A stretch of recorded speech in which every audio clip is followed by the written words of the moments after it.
Amis, bonjour à tous. Alors les amis, énormément de boulot cette semaine. Vous avez vu, je fais beaucoup de vidéos et tellement qu'il y a de boulot, il y a plein de choses à faire et je profite de ma semaine de congé pour vous donner plein de conseils. Écoutez les amis, j'envisage de faire. C'est pas que j'envisage, c'est que on attaque un engrais pour mes ails. Là, regardez mes ails là qui sont bien. Et alors, qu'est-ce qu'il faut pour l'ail? Qu'est-ce qu'il faut pour l'échalote? Et qu'est-ce qu'il faut pour les oignons?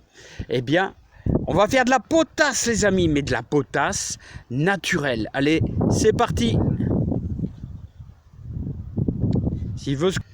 Bon alors, les amis, je passe des journées entières dans le jardin en ce moment. Il y a tellement de boulot. On fait énormément de semis, semis de carottes, semis de poireaux. Là, c'est fini depuis une grosse semaine. Là, avec plus ou moins de réussite. Bon, il y a des moments, c'est toujours délicat. Donc, le jardinage, c'est jamais vraiment parfait. Voilà, surtout quand on change de bande, change de secteur. Voilà, ça convient un petit peu moins bien aux légumes, tout ça. Et ça, c'est pas toujours facile. Bon, ça, c'est autre chose. Alors, les amis, on va se faire un engrais naturel pour essayer d'avoir de la grosse boule d'ail. C'est surtout mes ails que je veux arroser, mais sachez que c'est également super bon. Alors je vous ai cueilli quelques branches avec les fleurs. Essayez de prendre en laissant les fleurs.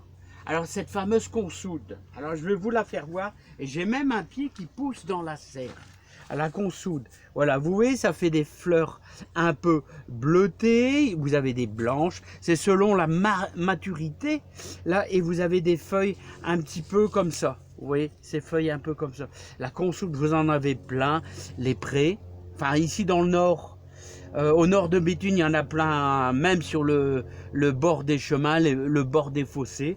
Ça pousse très bien ici dans le nord. Donc j'espère que vous en avez chez vous. Et c'est formidable parce que c'est extrêmement riche dans les bâtons. Là, vous voyez, en potasse. Donc la potasse, c'est super bon.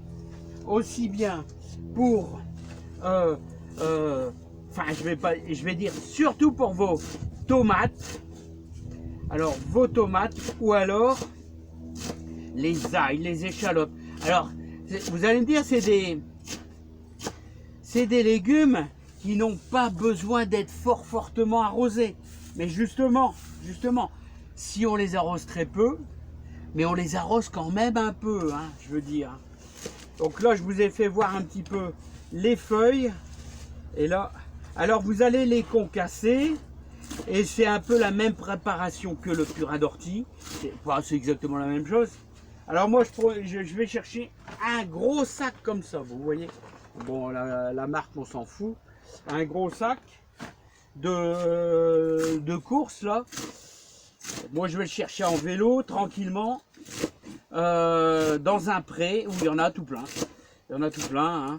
Alors, vous allez concasser ça. Assez finement quand même, vous voyez, voilà, assez finement, vous voyez, je l'ai pris quand même pas mal,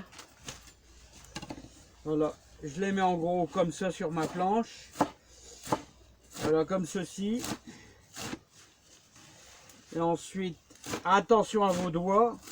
Alors la potasse, super important. Il y a plein de légumes qui aiment bien la potasse. Vous avez également les pommes de terre. Les pommes de terre adorent la potasse. Voilà. Vous en avez bien sûr de la potasse. Alors pourquoi est-ce qu'on met au niveau des oignons, des échalotes et de l'ail, des cendres de bois? C'est parce que cendres de bois, il y a pas mal de potasse. Mais là, on va faire une potasse des plus naturelles. Bon, voilà. Donc, je vous ai donné un petit peu les explications, il me reste un petit peu à faire. Donc, je vais vous faire voir ça, en gros. Et je vais regarder ici. Voilà. regardez, c'est concassé grossièrement comme ça.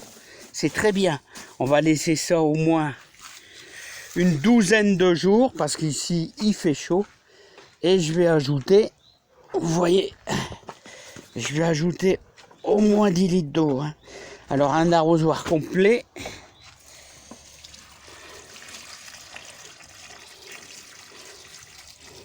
Voilà.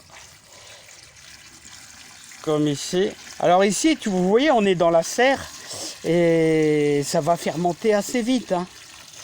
Voilà. Voilà. Ben, celui-ci, il fait 11 litres. Il fait 11 litres. Voilà, alors, tous les jours, vous allez venir. Vous allez venir un peu mélanger le tout. Et dans une douzaine de jours, vous allez pouvoir arroser tout ce qui est ail. Voilà, tout ce qui est ail. Voilà, les amis. Oh, il fait une chaleur. Il fait une chaleur dans la serre, c'est incroyable. Voilà. Voilà, puis, alors, il fait super chaud, vous voyez, dans la serre. L'après-midi, surtout à partir de midi. Par contre, vous venez au matin, ça caille des meules. Hein, il fait, il gèle pas en ce moment, il fait 6-7 degrés. Hein, il gèle pas. Mais il faut venir arroser souvent. Hein. Alors voilà les amis, je vous ai donné un petit peu d'explication.